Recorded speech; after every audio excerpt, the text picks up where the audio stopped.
Kebanyakan orang yang memulai bisnis offline itu nggak pernah mikirin traffic.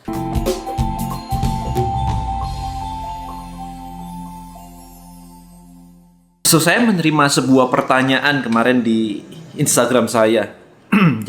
Dan saya baru buka warung lah ya, kecil gitu ya, warung gitu. Dan kok sepi banget ya? Ini udah jalan beberapa minggu kok sepi banget ya. Terus akhirnya dia mengatakan bahwa, tapi di sebelah saya, nggak dekat-dekat banget sih, agak lumayan lah. Tapi masih di situ gitu kan. Itu ada satu yang rame banget. Punya saya itu rasanya sih nggak kalah dengan mereka. Ya kurang lebih lumayan lah ya punya saya. Dan saya lebih murah dari mereka. Tapi kenapa mereka rame banget? Dan apa yang bisa saya lakukan, terutama kepada saya ya, maksudnya dalam ranah digital marketing itu apa yang bisa saya lakukan? Apakah, pertanyaannya malah nggak ke digital marketing sebelumnya. Pertanyaan lebih kayak, apakah saya harus tutup ini dan buka di tempat lain? Nah, dari video ini saya pengen mengajak Anda untuk menganalisa kondisi kayak begini dan apa yang digital marketing itu bisa lakukan. Alright, yang pertama, kenapa dia bisa lebih ramai dan tempat dia lebih sepi gitu kan. Kita nggak ngomong, oh dia ada tuyul gitu. Kita nggak ngomong kayak begituan. Karena kalau ngomong kayak begituan selesai, ini diskusi ini berhenti gitu kan. No, kita nggak akan ke sana. Alright, so kita perlu analisa. Yang datang ke tempat dia, apakah itu cold market ataukah itu warm market? Apa itu cold market, apa itu warm market? Cold market adalah orang-orang yang baru aja, nggak kenal, terus tahu-tahu lewat, lihat dan pengen beli gitu. Warm market adalah orang-orang yang mungkin sudah pernah tahu dia gitu, atau malah hot. Customer-nya udah sering datang ke situ kemudian balik. Jadi kelihatan rame itu karena customer lamanya balik. Nah, kalau kejadiannya seperti ini, maka kita perlu memikirkan yang di tempat dia sepi, ya karena memang orang nggak tahu. Ya kan? Simple, orang nggak tahu. Nah, gimana caranya untuk orang bikin tahu? Kemarin saya nanya ke dia, strategi trafficmu gimana? Dan dia malah kebingungan, strategi traffic apaan ya? Nah, ini problemnya nih. Kebanyakan orang yang memulai bisnis offline itu nggak pernah mikirin traffic. Traffic itu pelanggan yang datang. Jadi orang offline hanya memikirkan traffic itu, ya sudah, saya buka di tempat yang ramai kan ada trafficnya. That's it. Kan saya sudah buka di mall, mallnya ramai ya, hopefully tempat saya jadi ramai. That's it. Jadi nggak pernah ada namanya strategi traffic. Itu kesalahan terbesar ketika membuat sebuah bisnis. Apalagi di dunia digital. Yang disebut dengan dunia digital adalah sumber traffic.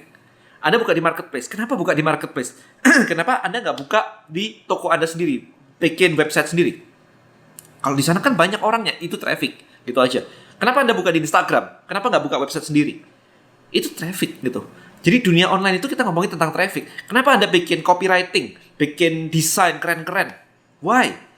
Itu semua adalah tentang menangkap perhatian traffic untuk berhenti dan membaca apapun yang Anda tawarkan. Jadi semuanya itu ngomongin traffic kalau dunia digital.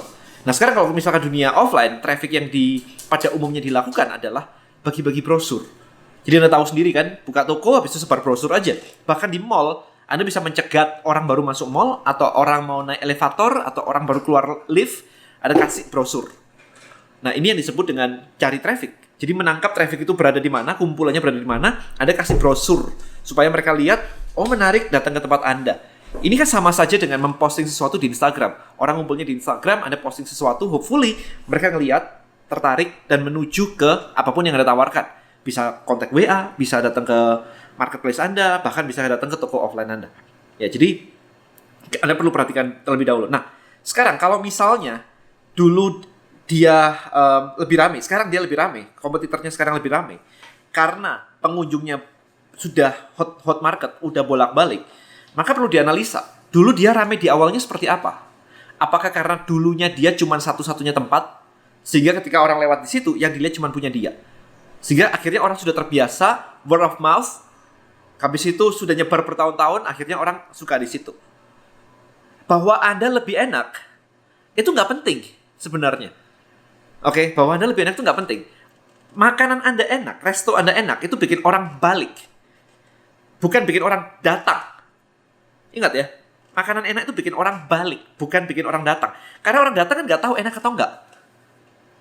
Kalau kata orang enak. Nah, kalau kata orang enak, kan berarti sudah ada yang datang duluan dan bilang. Tapi ini kan belum ada yang datang. Berarti nggak ada yang tahu enak atau murah. Ya, enak atau murah nggak ada yang tahu loh.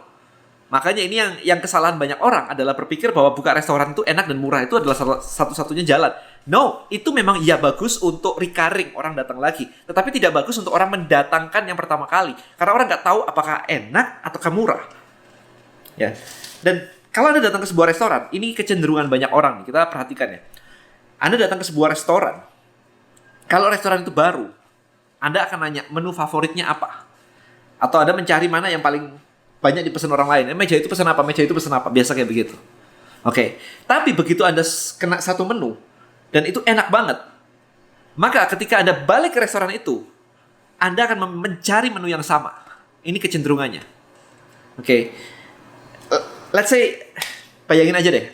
Sekarang bayangkan Anda ke restoran orang lain lah. Ya, ke restoran macam-macam lah. Berapa banyak dari Anda yang mencoba satu-satu setiap menunya? Ini pernah. Datang lagi yang belum. Datang lagi yang belum. Datang lagi yang belum. No. Orang itu cenderung di comfort zone. Kalau di situ sotonya enak, setiap ke restoran itu belinya soto. Kalau mau beli ayam goreng nggak di situ, meskipun ada. Kalau ayam goreng, saya mau ke ayam goreng itu. Di situ ayam gorengnya enak. Meskipun di situ ada sotonya.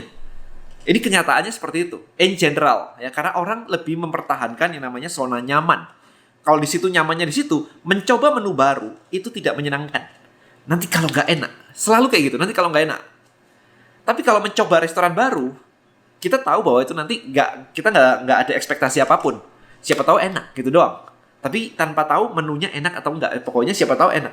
Kalau kebetulan restoran itu harusnya enak, tapi Anda salah pilih dan nggak enak, maka Anda akan bilang restoran ini nggak enak. Padahal Anda salah pilih menu yang memang nggak enak. Menu yang tidak favorit. Tapi kalau itu ramai terus, Anda baru berpikir, mungkin kemarin saya salah pilih. Nah, ini Anda harus memahami. Jadi restoran itu bukan sekedar cuman urusan menu doang. Anda mesti memahami psikologi dari customer. Yang saya omongin barusan ini semua adalah psikologi dari customer. Nah, maka sekali lagi, apa yang bisa dilakukan? Maka tugas Anda adalah kalau baru buka restoran, mencari atau menetapkan atau melakukan yang namanya strategi traffic. Nah, apa yang bisa Anda lakukan? Anda bisa endorse orang. Anda bisa endorse artis supaya datang ke tempat Anda. Or posting tentang Anda. Itu bisa posting ya. Satu. Anda bisa posting sendiri rutin bikin akun IG. Nah, kemudian buat kasih giveaway. Giveaway atau bukan giveaway ya, kasih langsung bonus aja. Setiap kali orang makan di situ, kalau dia mau dapetin gratis minum, suruh posting di Instagramnya dia. Posting di Instagramnya dia gratis minum. Berapapun jumlahnya gratis minum pokoknya. Gitu. Jadi itu, dan tapi kan biaya, ya itu biaya iklan Anda sebenarnya, tapi pakai akun orang lain. Jadi biaya iklannya bukan Anda ngiklan di Instagram atau di Facebook, tetapi membayar orang tersebut untuk memposting buat teman-temannya. Supaya Anda bisa dapat exposure. Itu. Ketiga adalah sebar brosur, ya itu tetap offline ya. No, saya ngomongin yang digital aja. Ketiga adalah Anda ngiklan, baik itu ke Instagram, baik itu ke Google atau apapun itu, daerah kira-kira 1 mile. Kalau I think di Facebook 1 mile atau setengah mile ya, lupa saya, 1 mile kayaknya ya. Sekitar radius 1,5 kilo dari tempat Anda itu, Anda iklan di situ. Karena orang-orang datang itu biasanya kalau makanan-makanan gitu kan nggak, kecuali Anda unik banget, maka datang dari jauh itu oke. Tapi kalau Anda biasa aja, maksudnya ya oke lah gitu. Biasanya adalah orang-orang yang daerah situ, daerah tempat Anda berlokasi itu yang akan datang. Maka Anda bisa mengiklankan di digital pakai radius sekitar daerah tempat Anda. Gitu. Jadi Anda bikin itu. Kemudian Anda bikin campaign yang apa ya? Kemarin itu misalkan gini. Dapur Anda itu higienis, apalagi during pandemi kayak begini. Nah, itu Anda bisa bikin konten dari situ. Kemudian Anda iklankan. Begini loh, caranya restoran itu harusnya menyajikan makanan during pandemi. Ini yang kami lakukan. Bahkan orang untuk masuk ke restoran aja harus masuk kakinya, sepatunya harus nginjekin desinfektan misalnya. Kemudian tangannya semua harus pakai hand sanitizer. Itu semua Anda bisa create dalam bentuk sebuah campaign yang pakai video. Ya, sekarang pakai handphone aja udah cukup kok. Ya, bikin konten yang keren banget di Zoom, di cinematic lah gitu-gitu kan. Habis itu Anda posting di Instagram yang rutin. Habis itu Anda iklanin ke daerah situ. Which is, itu akan meningkatkan exposure Anda. Anda harus melakukan itu. Nggak bisa buka dan berharap orang datang. Nggak bisa. Ya. Seberapa sering sih Anda datang ke sebuah restoran, ini udah enak banget. Kemudian di sebelahnya buka restoran yang sama persis. Orang udah males. Lah kalau saya nyari bakmi ya di sini. Kalau saya harus pindah ke sebelah, belum tentu enak. Di sini enak, udah di sini aja. Atau maunya bakmi. Bukan maunya tentang Anda punya restoran atau enggak. Maunya saya makan bakmi enak. Dan saya sudah berada di sini, ini restoran saya biasanya. Jadi kalau Anda buka di sebelahnya dan persis, orang nggak akan males nyoba gitu aja. Kecuali Anda punya pembeda. Ya, kecuali Anda punya pembeda. Nah, sekarang bandingkan dengan kayak minuman kekinian gitu, boba lah, apalah gitu. Kenapa orang mau mencoba kalau boba? Karena di otak mereka adalah setiap brand baru different taste. Mereka udah tahu. Tapi kalau bakmi, saya nggak mau mencari different taste. Saya mau mencari bakmi yang biasa saya makan. Jadi psychology itu Anda harus benar-benar tahu. Alright, so hopefully video ini memberikan Anda wawasan. Kalau Anda buka warung atau cafe, Anda masih bisa memanfaatkan digital. Alright, dan yang terakhir sebenarnya adalah Anda harus membangun list building Anda. Jadi setiap kali orang yang datang tadi Anda minta list building, Anda kasih something gratis. Jadi nanti Anda bisa kirim promo ke mereka, WA promo kayak, mau email broadcast promo kayak, itu Anda bisa lakukan. Ya, daripada orang datang, pulang, habis itu Anda punya menu baru pun Anda nggak bisa kontak mereka. Karena Anda nggak punya database-nya. Itu sayang banget. Alright, itu aja dari saya hari ini. See you in the next video guys. Bye-bye.